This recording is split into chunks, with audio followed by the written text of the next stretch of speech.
Seja muito bem-vindo e muito bem-vinda a mais um vídeo. Eu sou a Amanda e esse é o canal Beleza Jurídica.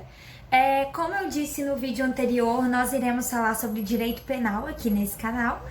E pode ser também que eu chame alguns amigos para fazerem vídeos comigo e falarem sobre outros assuntos. E hoje o assunto vai ser princípio da legalidade. Eu vou começar a falar sobre os princípios agora. E eu pensei em falar sobre dois em cada vídeo, porém o princípio da legalidade ele é um princípio bem grandinho, então por isso nesse vídeo só falaremos dele. Tudo bem?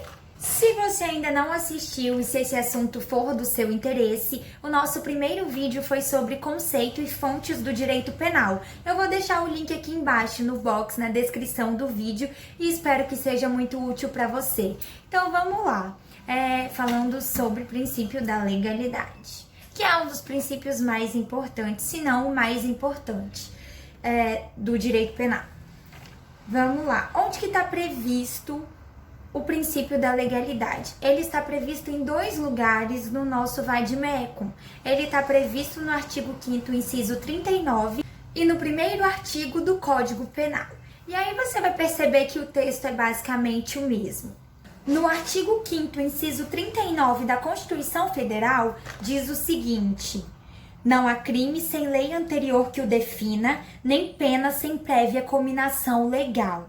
Já no artigo 1º do Código Penal, diz o seguinte: não há crime sem lei anterior que o defina, não há pena sem prévia cominação legal. Praticamente a mesma coisa, né? Nem as palavras mudam muito e o sentido é o mesmo. E o que significa isso? O que quer dizer esses dois artigos? E o que quer dizer o princípio da legalidade? Vale ressaltar que na parte em que diz não há crime sem lei anterior que o defina, lê-se também da seguinte forma: não há crime nem contravenção penal sem lei anterior que o defina. E na parte em que fala não há pena sem prévia cominação legal, lê-se também não há pena nem medida de segurança sem prévia cominação legal. E o que seria a medida de segurança? Medida de segurança são sanções aplicadas aos inimputáveis ou semi-inimputáveis. Sanções penais, né? E eu disse que o princípio da legalidade é um pouquinho extenso pelo seguinte: ele se subdivide em dois subprincípios, a reserva legal e a anterioridade da lei penal. E o que quer dizer cada um deles? E o que seria o subprincípio da reserva legal? Resumindo de forma bem clara, é aquilo que está na lei, é a lei em sentido estrito, aquilo que está escrito no vade-mecum, na lei, né? E o que seria o subprincípio da anterioridade da lei penal? Ele diz nada mais, nada menos que um ato só pode ser considerado como crime ou contravenção penal se ele já era considerado crime antes da sua prática criminosa, antes da sua conduta delituosa. Então, se você praticou um fato hoje e amanhã entra em vigor uma lei dizendo que aquilo é crime, você não vai responder, porque você praticou antes daquela lei entrar em vigor. Deu para entender? Agora, se essa lei entra em vigor amanhã, e amanhã mesmo ou no dia seguinte alguém comete o crime, aí sim ela poderá ser punida. E a anterioridade da lei penal, ela vem mesmo para nos resguardar, né? Para nos dar uma segurança jurídica. Porque suponhamos que, vou dar um exemplo bem chulo aqui para ficar bem claro. Supomos que hoje não é crime cuspir na rua. E aí vamos supor que mais pra frente surge uma lei que diz que é crime cuspir na rua. E aí você não pode viver com medo de que algo que você fez hoje possa ser futuramente considerado como crime. Então você tem que viver de forma livre dentro da lei, da forma que se enquadra nos padrões já existentes, na lei já existente, nas condutas já consideradas como crimes ou não. Então, é isso, você só pode ser punido por algo que você cometeu após a vigência de alguma lei considerada aquele ato criminoso.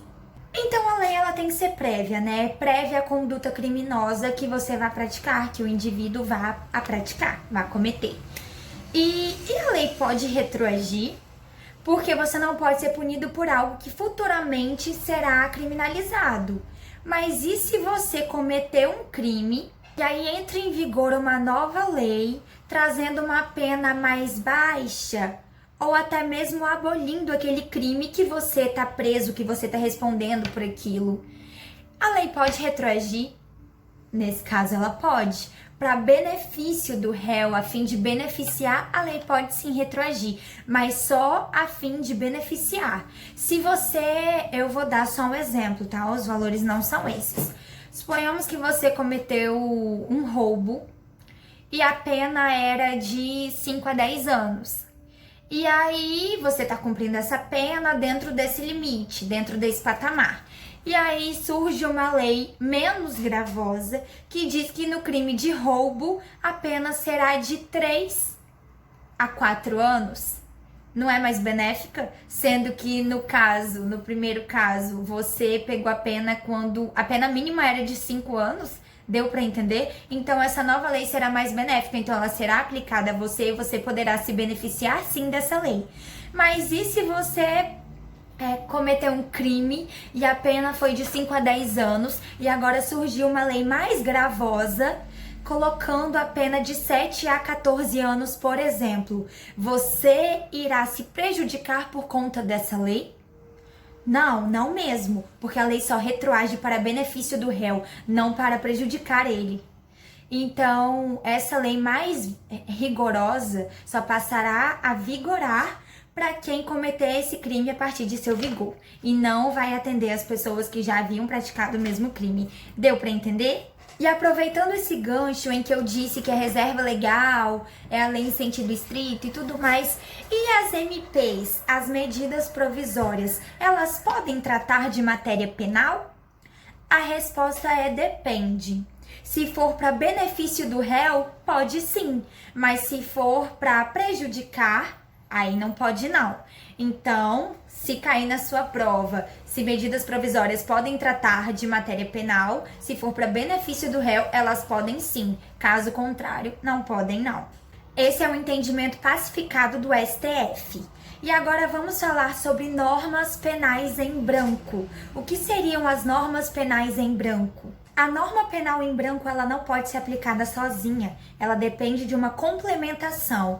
Um exemplo que eu vou dar é até o mesmo exemplo que eu dei no primeiro vídeo, que é sobre o artigo 33, da Lei de Drogas, Lei 11.343 de 2006, em que em seu artigo 33 estabelece o que é o tráfico de drogas, mas não estabelece o que é uma substância entorpecente ilícita. E aí precisa da portaria da Anvisa para dizer o que é uma substância entorpecente ilícita. Então a portaria da Anvisa, ela complementa o artigo 33 da Lei de Drogas. Isso daí é uma norma penal em branco. E apesar de eu ter falado que a reserva legal é a lei em sentido estrito, a norma penal em branco que necessita de uma complementação não viola o princípio da reserva legal. Então tá tudo bem, tá tudo tranquilo.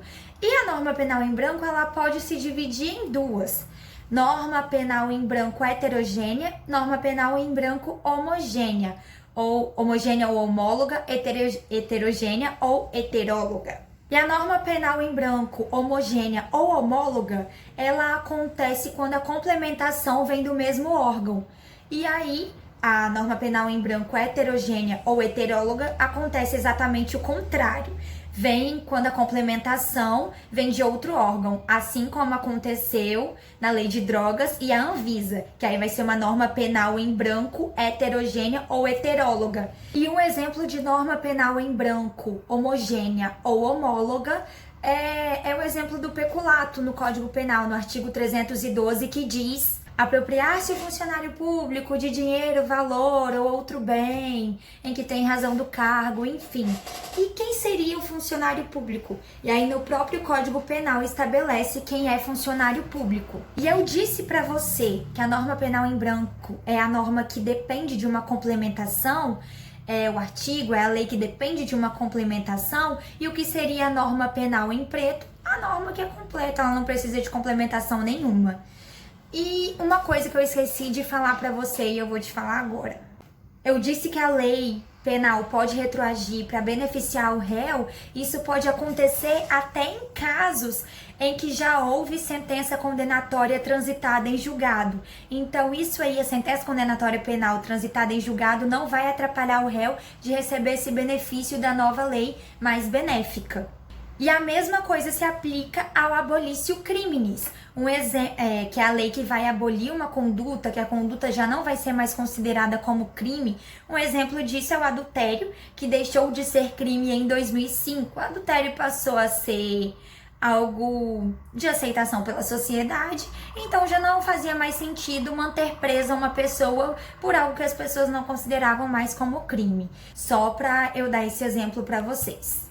Então, esse foi o vídeo de hoje, espero que tenha sido muito útil. Acho que agora você deve ter entendido porque eu disse que o princípio da legalidade, ele é um princípio um pouco extenso, mas eu espero que eu tenha explicado de forma clara. Se você gostou desse vídeo, se ele foi útil pra você, se te serviu, se tirou alguma dúvida, você, por favor, comenta aqui pra mim se eu expliquei de forma clara, que assim você vai me ajudar bastante. E pode deixar aqui também dicas de novos conteúdos pra eu trazer pra você.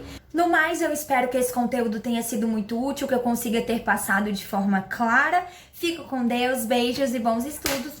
Tchau, tchau!